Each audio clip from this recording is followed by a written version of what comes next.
Bem-vindos à Cabine do Filme, o programa do podcast Rabiscos.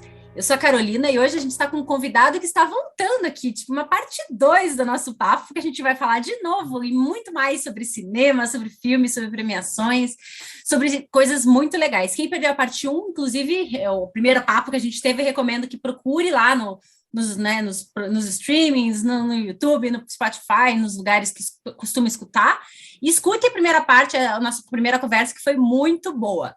Então, quero quero dizer bem-vindo de novo, Márcio, ao nosso programa.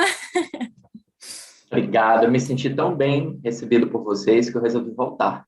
Sim, a pessoa adorou a conversa, todo mundo te adora. E eu adoro que eu posso te perguntar tudo que eu quero te perguntar sempre. Aproveito e já faço várias perguntas aqui também.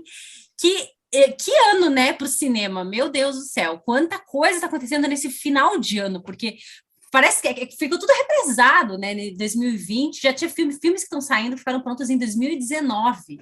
E agora estão vindo, tá vindo, é um filme atrás do outro, assim. Mas uma coisa que eu notei, que eu quero que você me dê a tua opinião também, tem muitos filmes diferentes saindo, né? Muita coisa nova. Tem muita saga, muita coisa repetida, reboots e remakes e tal. Porém, tem muito filme autoral saindo nesse final de ano agora, muito filme diferente. Eu quero que a gente comente sobre alguns filmes. O que você tem visto assim, da produção cinematográfica? Você está achando que está sendo super diferentona ou é porque acumulou um monte de coisa ao mesmo tempo? Assim? O que você acha? Não, Carolina, então, no final do ano, o que costuma acontecer no período de outubro, novembro e dezembro é que as principais distribuidoras, os principais estúdios, eles reservam seus lançamentos e ambicionam disputar o Oscar. Você tem uma janela que não é igual ao verão norte-americano, mas é uma janela que também dá para fazer muito dinheiro, final de outubro até meados de dezembro. Então, algumas superproduções também aproveitam esse espaço. Foi o caso de 007, que se encaixou aí, o Duna, o Homem-Aranha, o Matrix Resurrections, todos esses filmes eles se encaixam como nessa segunda fase dos blockbusters. Mas a gente tem também muita produção autoral que vem em busca de conquistar prêmios, vem em busca dessa caminhada da temporada de premiações. Então, você tem, por exemplo, prêmios dos sindicatos, prêmios das associações da crítica, prêmios do Globo de Ouro, do Critics' Choice, aqui eu tenho que chamar a sardinha um pouco para o meu lado também, prêmio do Oscar. Então, acaba que lança muitos filmes que têm essas ambições e a gente acaba identificando essa autoralidade mais presente nesse final de ano, porque caso eles não sejam lançados até 31 de dezembro nos cinemas americanos, eles não são elegíveis ao Oscar. Consequentemente, eles precisam dar um jeito. E aí você tem toda uma janela que tenta aproveitar com premieres. Então, os filmes começam a se organizar para que haja, por exemplo, essa semana vai ter a premiere do Belfast, na próxima a premiere do Casa Gucci, na próxima a premiere do West Side Story, na próxima a premiere do Nightmare Alley. Então, eles vão se organizando para que você também não brigue por audiência entre as pessoas que vão votar nos Oscars, né? Entre as pessoas que vão votar nos prêmios. Então, acaba que tem muita produção boa vindo por aí e que já foi lançada também. Você citou um tema que eu acho legal a gente comentar, porque tem muita gente que fica curiosa para saber, né? Porque o Oscar é a maior premiação. Mas a gente sabe que existem muitas outras premiações. E a pessoa fica preocupada, nossa, mas o que é o melhor termômetro para o Oscar? Eu já vi muita gente veio me perguntar, eu já vi muita gente perguntando isso. E você comentou do Critics' Choice também. Fala para a gente um pouco sobre isso, sobre essa questão dos termômetros, qual que seria o melhor, e dessa tua coisa super legal que surgiu nesse 2021 também, do Critics' Choice. Então, a temporada de premiações, ela costuma começar no final de novembro. Ela começa com a premiação do Gotham Awards, que é uma premiação mais voltada para o prêmio independente, para o cinema independente, mas que serve para, digamos, apresentar uma carta de visita desses filmes para tentar disputar, para esses filmes menores, né, de orçamentos mais modestos. Aí sucede as premiações das associações de críticos. Então, você vai ter muitas associações de críticos nos Estados Unidos, por exemplo, críticos de Nova York, críticos de Los Angeles. Você tem a National Board of Review, que é uma organização muito prestigiosa lá nos Estados Unidos, que gerencia o registro do acervo de filmes norte-americanos.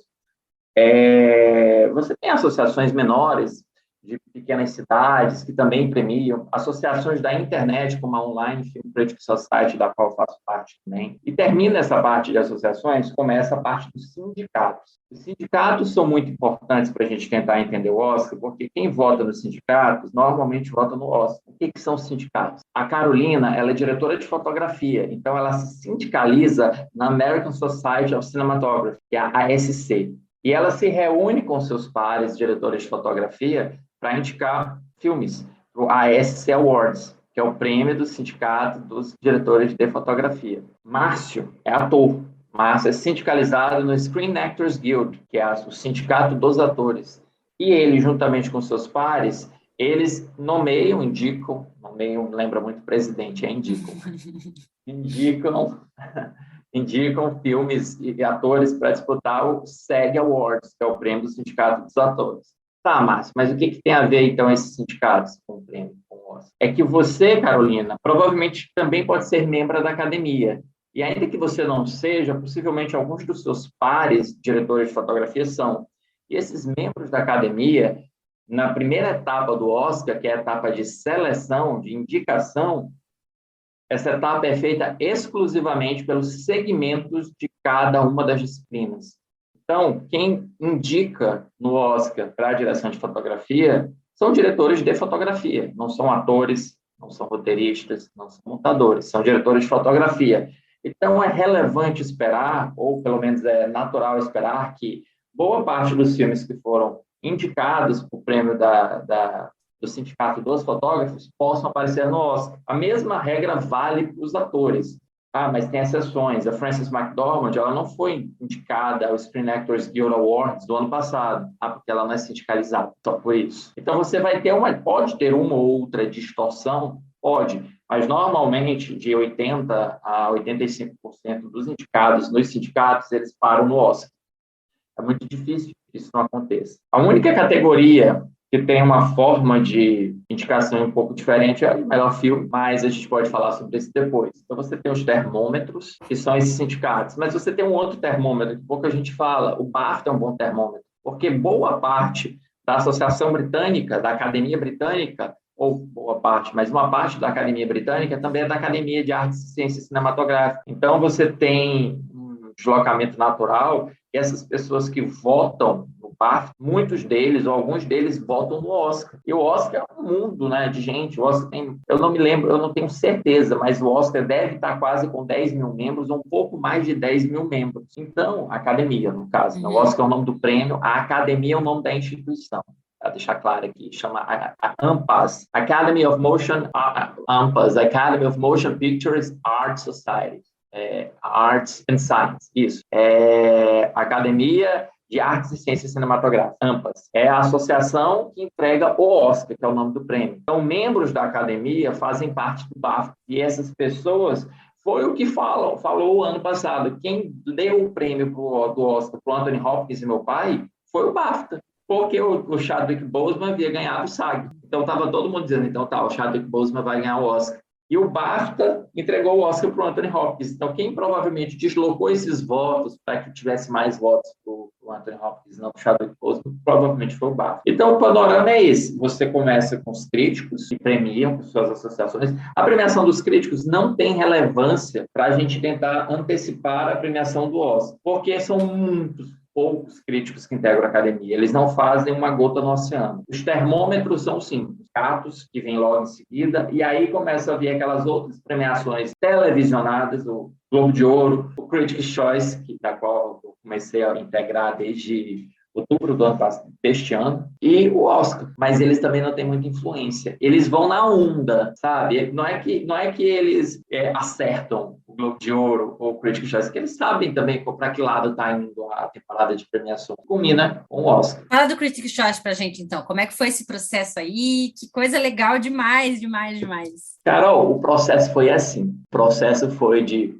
tá abertas as inscrições, né, para a gente tentar submeter o nosso nome. Não estou fazendo nada, não estou atrapalhando a vida de ninguém. Vou só mandar um e-mail, preencher um formulário. Vai que na vida você não consegue absolutamente nada se você não tentar.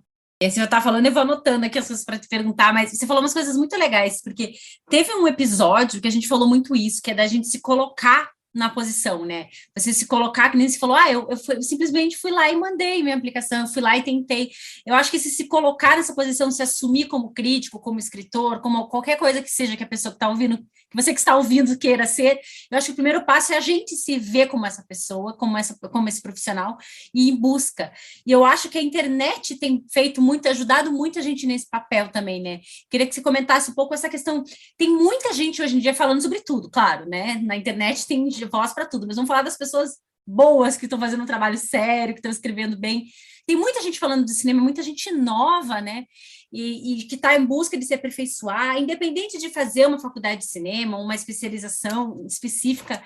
Como é que você vê a internet nesse movimento dos críticos? Porque a gente tem uma ideia de crítico de cinema muito assim, aquele cara mais velho, tipo um Rubens Evald Filho, né? Um José Wilker, o pessoal que já não está nem mais nesse plano, mas é das imagens que a gente tinha, da pessoa que estava ali há muitos anos e falando tal. E hoje em dia não, mudou completamente, as pessoas são mais jovens, estão mais dinâmicas, o próprio processo, você acabou de comentar, está muito mais rápido, os filmes chegam muito mais rápidos para a gente.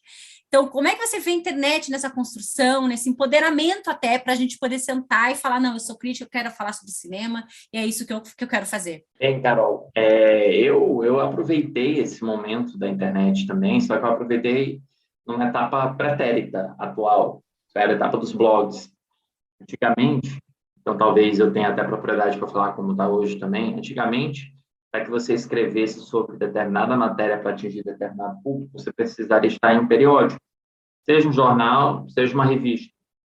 Caso contrário, você não escreveria. E quem estava nesses periódicos, sobretudo os principais do Brasil, estava no eixo de São Paulo, ou cair para o sul também. E isso naturalmente poda vozes. E com a chegada dos blogs, isso permitiu que pessoas iguais a mim, eu começo no blog, portanto, eu começo em 2010, na realidade eu começo um pouco antes, né? Eu começo em 2002, 8 anos antes, né? Nem um pouco, escrevendo, mas escrevendo de uma forma bem formal. Mas em 2010, então, eu começo a escrever mesmo em um blog. E para que eu comece a escrever em um blog, eu acho que um passo importante é o passo de estudo, o passo da preparação. Não é que eu estou ouvindo vozes da minha cabeça dizendo escreva, né? Eu não estou vendo um coelho gigante de Donnie Darko dizendo algumas coisas para mim. Eu preciso ter algum preparo, até porque a falta de preparo vai acabar me levando para o caminho ou da mediocridade ou de eu estar falando bobagem, que é pior, né? Que é a mediocridade. E eu vejo muito salutar. Eu acho que a oportunidade para as pessoas conversarem, ela é muito boa para elas manifestarem a sua opinião, para elas trocarem ideia, para elas se aproximarem de outras pessoas. Eu vejo com muitos bons olhos a quantidade de jovens críticos que aparecem no YouTube, que aparecem no Instagram, que aparecem em blogs, que aparecem no TikTok. Eu acho bom. É importante, mas é importante também que não basta apenas aparecer. É importante que esses críticos, esses produtores de conteúdo, alguns deles não se entendem como críticos, se entendem como produtores de conteúdo, o que também é muito válido. Eu acho que o fato de nós estarmos conversando sobre arte já torna tudo muito legal. É muito melhor a gente estar conversando sobre arte do que a gente estar conversando sobre a vida alheia, por exemplo. Então, a gente está conversando sobre arte.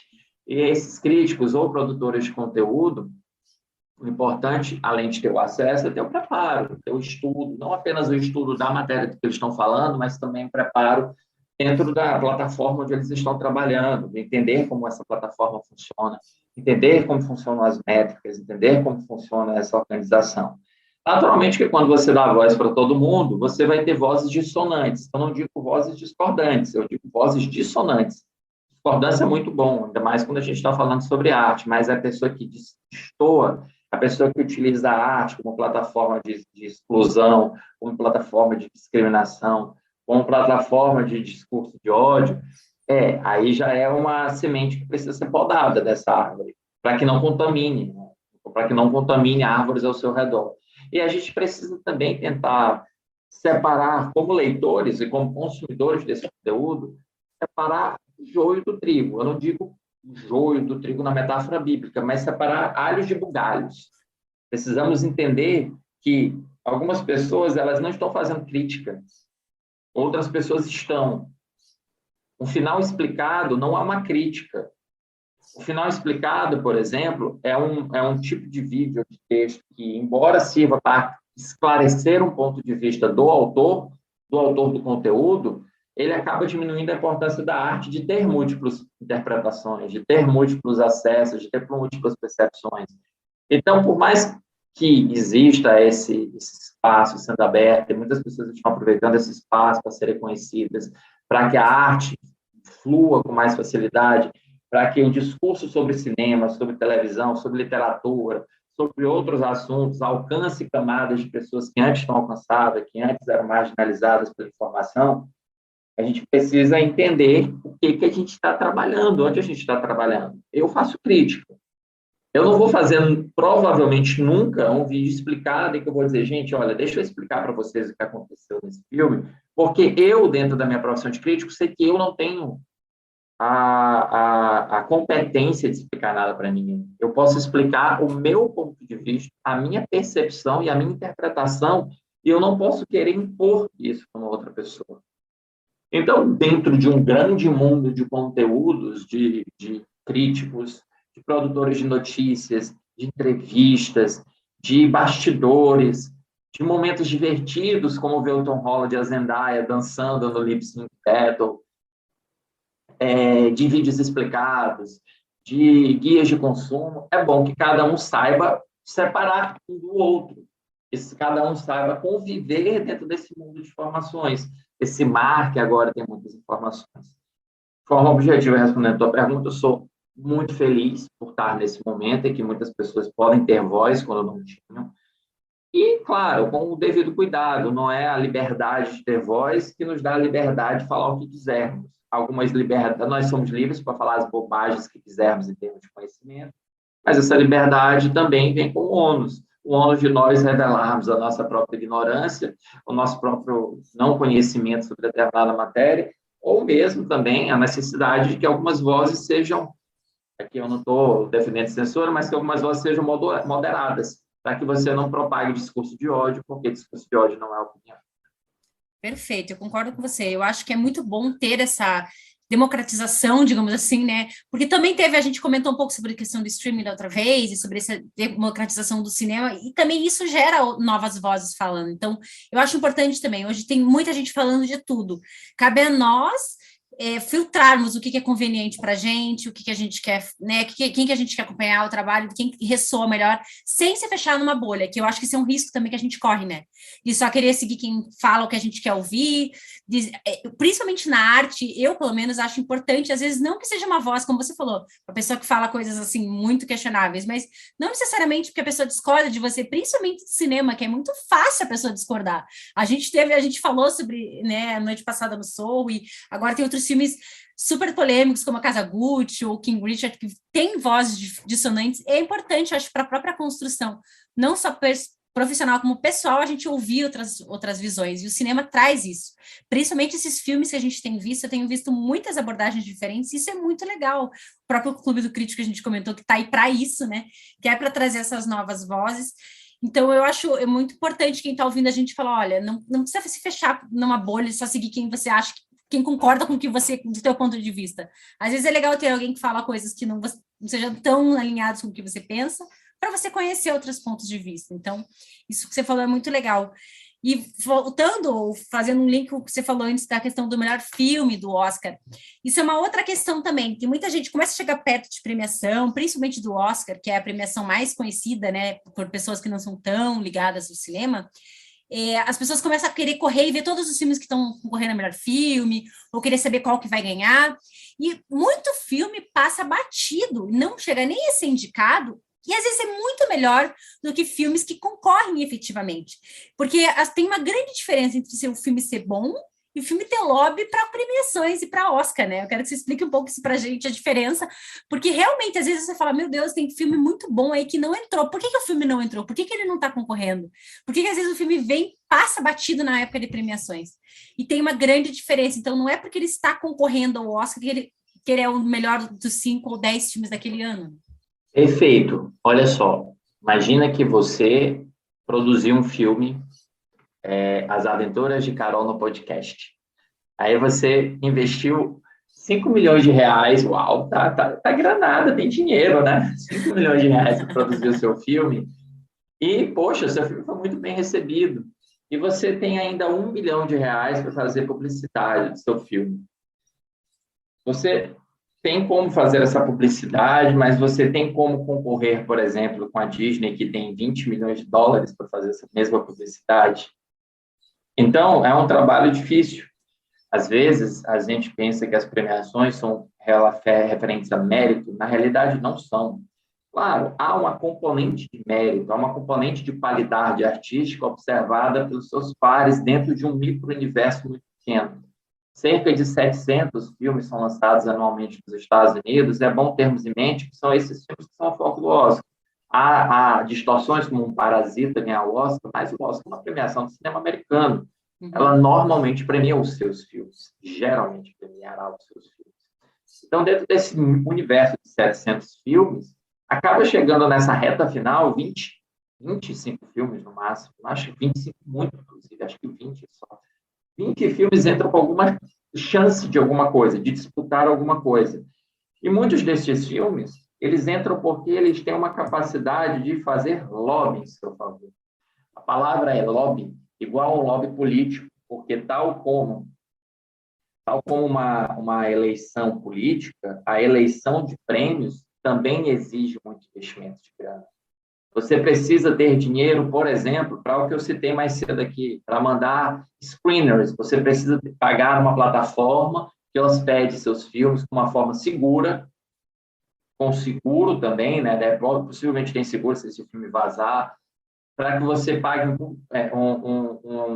relações públicas, um assessor de imprensa para que dispare esses filmes para todo mundo, para todos os críticos, para que controle essa janela de exibição para os críticos, para que envie mídias físicas. Essa semana, por exemplo, eu recebi fisicamente o filme do George Clooney, o Tender Bar, com Ben Affleck, com um elenco bacana, que também tem ambições do Oscar, embora não me pareça ter força. Então, você precisa pagar correspondência internacional, você precisa pagar a mídia física em si. Você tem propagandas publicitárias, outdoors, você vai, muitas das vezes, enviar seus atores para participar de programas de televisão para que eles fiquem em evidência. A Lady Gaga, agora, por exemplo, vai fazer muitas entrevistas, porque ela não quer que esqueçam que ela atuou em House of Gucci. Porque o que acontece com nós, seres humanos, e é natural. Hoje, estou apaixonado por esse filme. Amanhã eu vejo outro. Nossa, que filme. O que eu vou dar maior empréstimo? Qual que eu vou dar maior prioridade? Para o último que eu vi, que é aquele sentimento imediato. Então, você precisa resgatar, esses atores precisam estar em evidência. Quem financia a evidência desses atores são as distribuidoras que estão interessadas na indicação de filmes, estúdios, as distribuidoras. Verde. Eu tenho que fazer uma escolha. A Netflix tem pelo menos 4 filmes com alguma chance de disputar o Oscar. Você tem o Ataque dos Cães, você tem o Não Olhe Para Cima, você tem meu Deus, agora eu esqueci o nome do filme. É A Primeira Filha, A Filha Perdida. A Filha Perdida, da Helena Ferrante. Isso, A Filha Perdida, são 3 e tem mais um quarto. Eu sei que tem o do Almodóvar, tem o Matas Paralelas também, mas que é mais para um outro foco, né? É menor, né, a campanha, porque ele vai focar o filme internacional. Mas, enfim, você tem 3 filmes. Pega só esses 3, tem um quarto, eu não estou lembrando, mas tem um quarto. Você tem esses 3 filmes. E aí você pega esses 3 filmes, você vai fazer uma escolha. Cara, a gente precisa enfatizar nossa campanha em um. Não dá para a gente fazer a campanha para os 3 e esperar que dividir essa cestinha vai dar alguma coisa e os 3 vão ser indicados. Não vão, você precisa optar. Então, provavelmente, a Netflix vai enfatizar sua campanha no Ataque dos Cães. O Não Olhe Para Cima e A Filha Perdida, ela pode enfatizar em outras categorias menores, como, por exemplo, Olivia Colman para atriz, Maggie Gyllenhaal para roteiro adaptado, alguma atuação de Não Olhe Para Cima, que está em destaque, o roteiro de Não Olhe Para Cima. Então, é assim que funciona, porque existe um dinheiro que acaba, né? Na hora da equação, uma hora o dinheiro acaba. A Disney é outra. Em quem que a Disney vai investir nessa temporada? Em quem que a Warner vai investir? Então, é assim que funciona. Acaba que, claro, não é apenas o dinheiro, você não consegue bancar um filme ruim, por mais que você queira. Tem exceções? Tem. Bohemian Rhapsody é a grande prova de que tem exceções.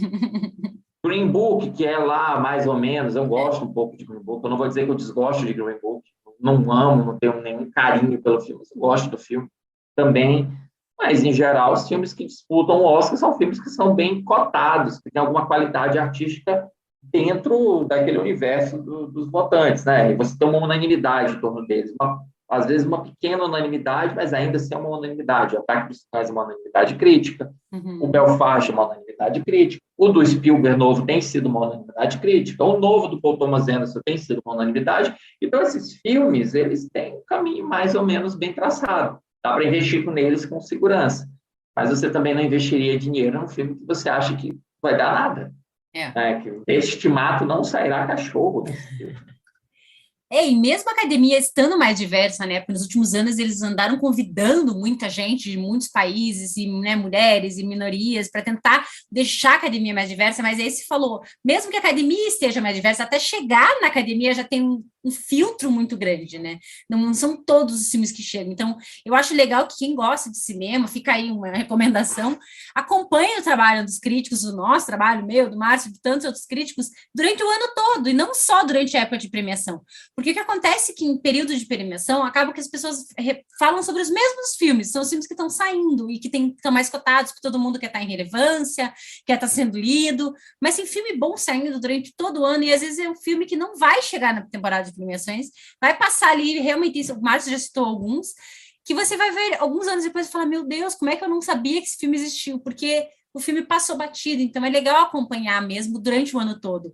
Quem gosta de cinema não fica só, né, o filme do Oscar, eu sei que a gente tem essa tendência de ver, começa a ter muita coisa agora, período, né, de premiação, falando dos filmes que estão mais cotados, mas tem muito filme que não é tão cotado e que às vezes é muito, muito melhor. E hoje em dia tem as cabines online, né? Até para quem não sabe, cabine de imprensa são os filmes que são disponibilizados antes para a imprensa assistir, fazer os textos, fazer o trabalho, os vídeos, as críticas. E muitos no cinema, quando tem dinheiro e tem condições, né? A distribuidora, a produtora, e alguns até online. Muitos têm feito isso online, como se citou, né? A A24, a Pandora, alguns outros filmes que estão fazendo, algumas outras distribuidoras que estão fazendo online. Então, tem muito filme. Eu tô assim, que eu comecei falando isso, gente, tem muito filme saindo nesse período do ano, final de ano, começo de ano, não só pela questão de Oscar, mas também por essa represada que deu de não sair filme no cinema.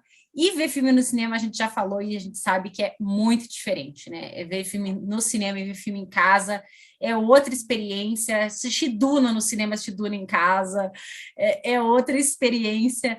Então, eu queria te perguntar agora que você comentou, mas para explicar para o pessoal como é que é escolhido o melhor filme. Daí ele passa por todo esse processo no Oscar, e daí chega no Oscar e como é que faz? Não, porque daí é outra coisa, é por feeling mesmo daí, né? O pessoal vota no que eles acham que tem que votar e a academia inteira que vota, né? O processo de melhor filme é um processo difícil. Diferentemente das outras 22 categorias que são votadas por maioria, então você tem filme A e filme B. O filme A tem 4.000 votos, o filme B tem 4.001, ganha o filme B.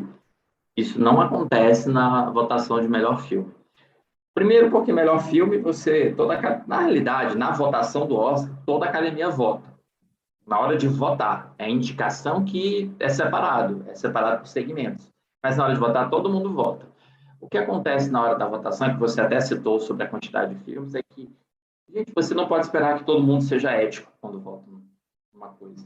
Então, muitas das vezes, a pessoa vota sem ter visto todos os filmes. Isso é muito comum. Isso não é incomum. Não é incomum em nenhuma premiação. Não é incomum que a pessoa, por exemplo, vi dois filmes. Pô, eu só tenho dois para escolher. E qual o filme que você escolhe entre esses dois? Por que você só escolheu dois? Eu escolhi os dois que estão maior em comentários. Então eu vou ver só o Belfast e Ataque dos Cães. E acaba que polariza para esses dois filmes, porque muita gente vai ver aqueles que estão maior comentários. Então é bom também chamar essa atenção dessa quantidade da academia, dos membros, mais de 9.000 pessoas, muito diversas, que não tem tempo para ver todos os filmes do mundo também. Deveria, mas não tem. Paciência, né? Deveria ter um mecanismo de controle mais forte para que todo mundo veja tudo, mas não acontece assim. E aí a gente chega na votação do melhor filme. A votação do melhor filme não é por maioria, é por votação preferencial. Márcio, o que é votação preferencial? Eu vou deixar bem claro para vocês entenderem o objetivo da votação preferencial. É que você evita que filmes muito divisivos ganhem o Oscar. Pronto, o objetivo é esse. É que você não tenha como vencedor do Oscar um filme que muitos amam e muitos odeiam. O objetivo com a votação preferencial é que você tenha um consenso, ainda que diante, em torno de um filme que supostamente, eu deixo supostamente, alegadamente no ar, porque não existe isso, mas supostamente tem uma qualidade artística inferior.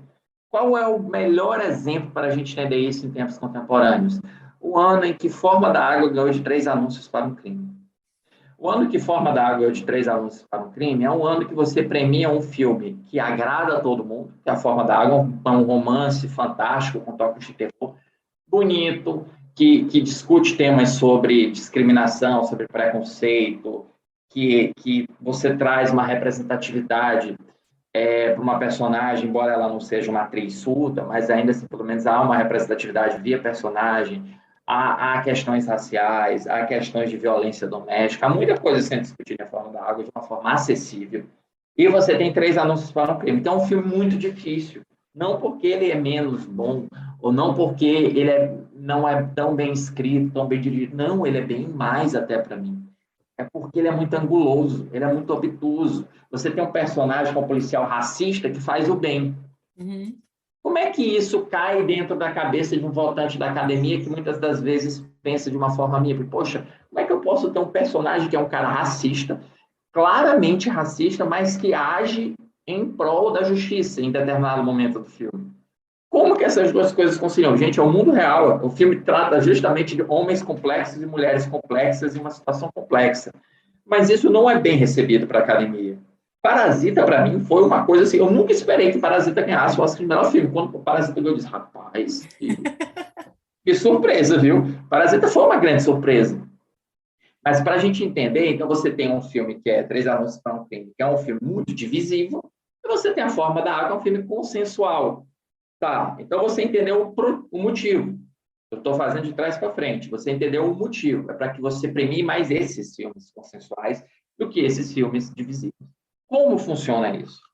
Você tem 10 filmes indicados ao melhor filme.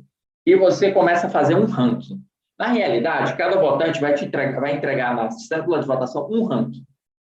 Poxa, cheguei aqui o ranking. Meu favorito é Belfast. O favorito da Carolina é Ataque dos Cães. O favorito de Joãozinho é West Side Story. Vamos supor que tem só essas 3 pessoas que estão votando. Eu coloquei no meu ranking assim: Belfast, West Side Story, Ataque dos Cães. A Carolina colocou Ataque dos Cães, Belfast, West Side Story. Joãozinho colocou West Side Story, Belfast, Ataque dos Cães. Quem ganharia um Oscar desse? Belfast. Por quê? Embora todos tenham empatado em primeiro lugar, o Belfast tem mais segundo lugar. Então, é mais consensual do que os outros. Tá? Então, você entendeu a lógica do sistema. Agora, como funciona na prática? Eu entrego o meu ranking e 9 mil mais votantes entregam seus rankings. Isso é jogado no sistema de computador. E você vai ver um filme e você vai começar a eliminar. Você faz um processo de eliminação de filmes. O seu objetivo é que um filme tenha 50% mais um. Então, para que você chegue em 50% mais um, você primeiro elimina um filme que não está em nenhum primeiro lugar. Esse filme cai fora. E quando ele cai fora das listas também. Ah, legal. E aí você vai fazer uma nova análise. Eu quero 50% mais um. Só que agora eu estou vendo também quem está em segundo lugar. E aí eu tiro, elimino mais um, até que eu consiga chegar nesse momento. Esse momento é que eu tenho um 50% mais um, que eu tenho esse consenso. Mas não é um consenso de maioria. Volto a dizer, embora você tenha uma aparente maioria, é porque você pega os primeiros lugares, você pega os segundos lugares, até terceiros lugares, quartos lugares. Se o filme estiver sempre lá no topo, ele ganha o Oscar. O Nomadland, ele ganha o Oscar no passado, muito provavelmente porque ele está sempre no topo de todas as listas. Ele não necessariamente está em primeiro, mas ele está sempre no topo. Em comparação com outros filmes, com que disputou, com Minari, que poderiam não estar, embora Minari também tem cara de filme que estava sempre no topo. Mas O Sete de Chicago, Bela Vingança, eram filmes que dividem. Então, eles não vão estar sempre no topo. eles vão ser tratados, talvez, o Sete de Chicago pode ter algum crítico, alguma pessoa que diga, tá, o que o Aaron Sorkin, que é um homem branco, está falando sobre uma história que tem uma componente racial muito séria dentro da narrativa? O que ele está fazendo? Bela Vingança é um filme que naturalmente divide, porque é um filme muito complexo de moralidade, né? Então, dá para tentar entender. Claro, você vai tem vídeos que explicam, é difícil explicar só falando, por isso que eu estou explicando a lógica do sistema, que é mais fácil de como funciona, mas está em vídeos que você vê visualmente como funciona esse processo de eliminação dos filmes, dessa pilha, desses rankings, até que você chegue no favorito, que é o consenso. Mais ou menos assim. Se alguém tiver dúvida, mande para a Carol manda para mim e eu respondo para você. Não, ficou claro, é que eu também já sabia, né? Mas enfim, ficou claro. Mas assim, eu acho que isso faz com que os filmes que ganhem, pelo menos a minha visão, tá? Claro que são muito mornos, assim. São filmes que não desagradam mais do que agradam, digamos, né? Então, os últimos, como você citou, A Forma da Água é muito bonito, Green Book é muito bonito. Eu gosto muito de Nomadland. Nomadland eu acho que realmente merecia, mas os outros acabam que são filmes muito bonitos, que não desagradam tanto, mas tem outros que concorrem que, para mim, são muito melhores, como você citou Os Três Anúncios para um Crime, eu amei esse filme. Eu achei sensacional a atuação da Frances, e todos os personagens são muito intensos e são muito densos, mas também não é um filme para todo mundo, como você citou. Então, eu acho que a gente ficar preso só aos ganhadores também limita a gente de conhecer outras coisas, né? Quando eu fui fazer meu livro, o Cartas aos Cinéfilos, eu fiz uma mega pesquisa. Claro, eu comecei botando no papel os meus favoritos, né? Esses tinham que estar no livro, independente de ganhar prêmio ou não. Mas eu fiz uma pesquisa dos ganhadores de Oscar dos últimos, sei lá, 20 anos, assim. E pouquíssimos entraram, pouquíssimos eu queria falar sobre eles, eu queria trazer uma perspectiva. Acabaram entrando filmes que nem são tão famosos, ou, por exemplo, O Senhor Ninguém, ou Feliz Natal, que são filmes bem menores, digamos assim, filmes que pouca gente conhece, e que eu acho que tem muito mais a dizer do que os ganhadores do Oscar dos últimos 20 anos, assim, né, generalizando. Então, é interessante a gente ver isso, separar, né? O que é filme de premiação, o que é premiação, é legal, a gente gosta de acompanhar, gosta de teorizar. A gente vai falar agora um pouco sobre os filmes também, vamos falar sobre o nosso aqui, mas também saber que existem muitos filmes que não entram nessas premiações e que são tão bons, às vezes até melhores. Então, assim, é legal essas trocas, essas conversas, a gente falar sobre cinema para a gente conhecer isso também. Então, fica a dica, quem ficou com dúvida realmente manda para a gente. É complexo e não é desde sempre, né, Márcia? Essa forma foi há alguns anos que foi instituída. Antes era simplesmente vota e acabou. Eu acho que a computação também facilitou, né, a informatização dos sistemas ajudou. E mesmo assim, né, tem erros humanos como o do La La Land e do Moonlight, que entrou para essa história do cinema na hora... Como entregar premiações para um filme sendo para o outro. Tem memes até hoje que repercutem. Enfim, esse momento foi bizarro. Você falou do ano do Parasita, mas eu achei esse momento do La La Land, que realmente La La Land era um filme que eu achava que talvez merecesse mais que o Moonlight, mas, enfim, isso é conversa para outro podcast. Vamos falar agora do Deserto Particular um pouquinho e falar sobre os filmes fortes que você está vendo aí, que são legais, porque no Deserto Particular, vocês devem ter visto, ou quem acompanha minhas redes, que eu postei uma crítica mais longa falando do filme, eu postei no Instagram, é o nosso candidato, porque também tem isso, né? Não sei se o pessoal sabe, mas assim, os países indicam um filme que vai concorrer a uma vaga para o filme internacional, que não é o antigo filme estrangeiro. E daí começa o lobby, né? Aí começa a divulgação. E aqui tá pesado, eles estão fazendo divulgação, eles estão indo atrás. Eu gostei muito de Deserto Particular, eu acho que é um filme que tem chances, mas mesmo não tendo chance, eu acho que o cinema nacional está produzindo muita coisa legal nos últimos anos que merecem ser vistas. Falei de várias coisas, responda aí o que você achar melhor, mas... Vamos lá, então. Vamos começar, vamos deixar o melhor por último, vamos deixar para falar do Brasil por último. Vamos falar sobre essas indicações, né? Sobre essa temporada de premiações. Você tem alguns filmes que estão despontando na corrida de melhor filme. São dois que despontam bem na frente, é o Belfast, filme autobiográfico dirigido pelo Kenneth Branagh, e o Ataque dos Cães, filme dirigido pela Jane Campion, que eu entendo que é um filme divisivo, ou, pelo menos, ele não é tão consensual quanto seria o Belfast. E aí você tem outros filmes que estão ganhando força, que, embora talvez não sejam premiados como melhor filme, mas vão compor possivelmente a lista. O caso do Duna, o caso do King Richard, que estreou essa semana agora. Você tem também lançamentos do Nightmare Alley, que é um novo filme dirigido pelo Guillermo del Toro. Você tem o Licorice Pizza, que é o filme dirigido pelo Paul Thomas Anderson, e você tem o West Side Story, dirigido pelo Steven Spielberg. Esses filmes eles estão também bem ali navegando bem perto, tem nomes muito fortes que possivelmente vão estar indicados. Eu sei que vocês gostam de atores, de atrizes. Atriz, você tem um favoritismo muito forte para Kristen Stewart em Spencer. E ela, no momento, ela está sendo seguida de perto, mas não tão perto assim, pela Lady Gaga no House of Gucci, Casa Gucci. Mas existem nomes muito fortes nessa corrida, cuja performance na temporada de premiações ainda não foi tão bem testada. Você tem a Nicole Kidman, que está interpretando o Being the Ricardos. Ela está interpretando a protagonista da série I Love Lucy. Lucille Ball. Você tem... Isso, Lucille Ball. Você tem a Frances McDormand, que vai estar chegando na tragédia de Macbeth, e que é um filme que ainda ninguém viu, né? Poucas pessoas conhecem ainda a dimensão desse filme. Você tem a Olivia Colman, que já foi indicada e se tornou uma espécie de favorita à indicação, pelo menos. Estou roubando a favorita do prêmio dela. Eu percebi. É uma pessoa muito querida, né, dentro da indústria. Ela está interpretando a Filha Perdida. Você ainda tem a Jennifer Hudson, que eu acho que corre um pouco por fora pelo retrato dela na Aretha Franklin, que é um filme que não foi muito bem recebido. Ator, você tem uma disputa também muito intensa. Você tem o Will Smith, você tem o Denzel Washington, você tem o Benedict Cumberbatch, você tem correndo por fora o Bradley Cooper, o Andrew Garfield, o Leonardo DiCaprio, o Joaquin Phoenix. Então, por outros filmes, né? Nesses outros que eu estou citando, você tem o Tic Tic Boom, Não Olhe Para Cima, Come On, Come On, e o Nightmare Alley, que é o com Bradley Cooper. Então, você também tem muitos filmes que você já conhece, nomes famosos, então, que vão ficar bonitos no tapete vermelho, que é isso que o Oscar quer. O Oscar quer nomes conhecidos, muito além de grandes atuações, mas nomes conhecidos, para que você tenha uma cerimônia que seja assistida por muitas pessoas.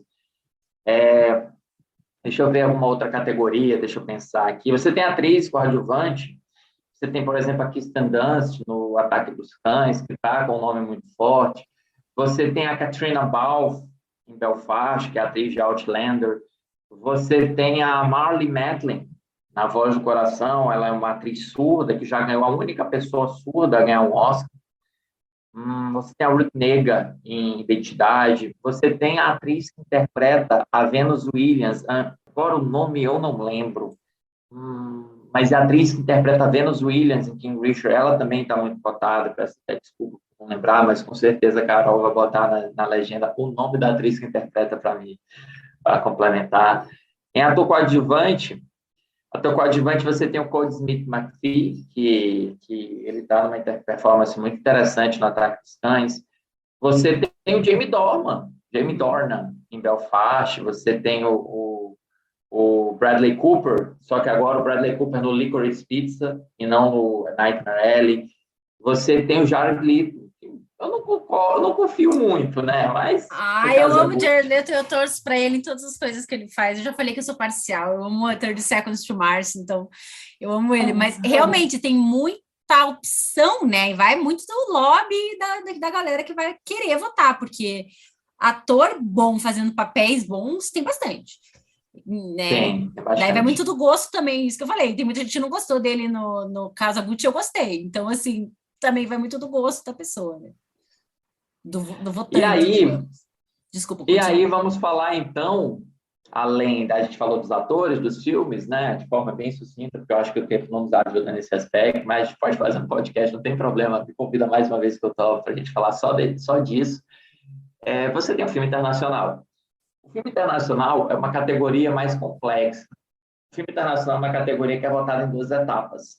A primeira etapa, você pega o grande grupo de filmes que foram submetidos.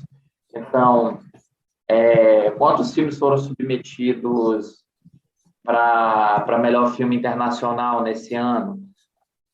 Pelo ano passado, pelo menos foram cerca de 90 filmes. Eu não sei quantos são os filmes desse ano. Isso é uma informação que eu acho que ainda não... O prazo acabou em novembro, então já deve ter um total, mas eu não tenho essa informação para dar para vocês. Mas é cerca de 90 filmes. Aproximadamente 90 filmes submetem para um comitê. Esse comitê é responsável por analisar a submissão de melhor filme internacional. E eles pegam esses 90 e escolhem 10. Repito, vocês acham que esse comitê vai ver os 90 filmes? Não, esse comitê não vai ver os 90 filmes. Provavelmente esse comitê vai ver um terço desses filmes. Vai ter um ou outro doido, eu, por exemplo, a Carolina, a gente veria todos. Mandou, né? A gente vê tudo. Mas esse comitê não vai ver todos. E ele vai escolher 10 filmes. Esses 10 filmes são os semifinalistas da categoria de filme internacional. E esses semifinalistas vão estar disputando, portanto, uma vaga no Oscar. A gente tem